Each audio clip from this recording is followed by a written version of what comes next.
नाशिकमध्ये काल एक घटना घडलेली होती. काँग्रेसचे ज्येष्ठ नेते हितेश पटेल माहिती आहे मला. त्यांचं निधन झालंय. एकीकडे भाजप एमआयएमची युती, दुसरीकडे चाकू हाणावून काँग्रेसच्या नेत्याचं निधन. हे दुर्दैव आहे की सोलापुरात मनसेच्या कार्यकर्त्याची हत्या झाली, इथे हिदायत यांची हत्या झाली आणि तरीही कायदा सुव्यवस्था सुरळीत आहे असं फडणवीस म्हणतात. हे ढोंग आहे. मुंबईमध्ये शिवसेना कार्यकर्त्यांवर उत्तर भारतीयांनी हल्ला केला.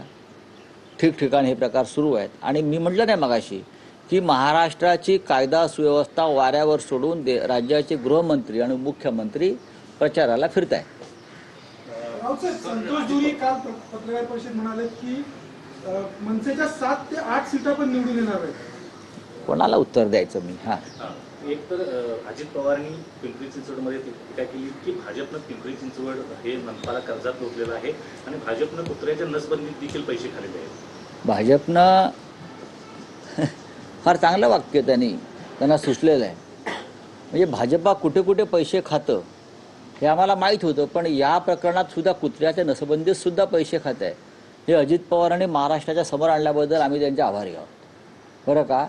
म्हणूनच ते आता कुत्रे त्यांचे सगळे सुटलेले आहेत भाजपवरती आणि कुत्र्यांच्या नसबंदीतून त्यांनी किती कोटी खाल्ले हे आता आम्ही मनेका गांधींना कळवू. राज ठाकरेंनी सभेलाच आमंत्रण दिलेलं आहे. महापालिकेकडून यासाठी परवानगी मिळाली का?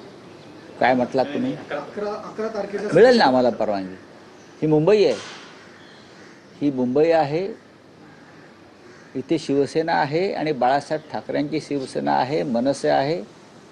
त्यांना परवानगी सभेसाठी द्यावंच लागेल आणि आम्ही तयारी सुरू करतो. चला, थँक्यू. बोले क्या है? मुंबई महापालिकेत जेम्स लेन प्रकरणामध्ये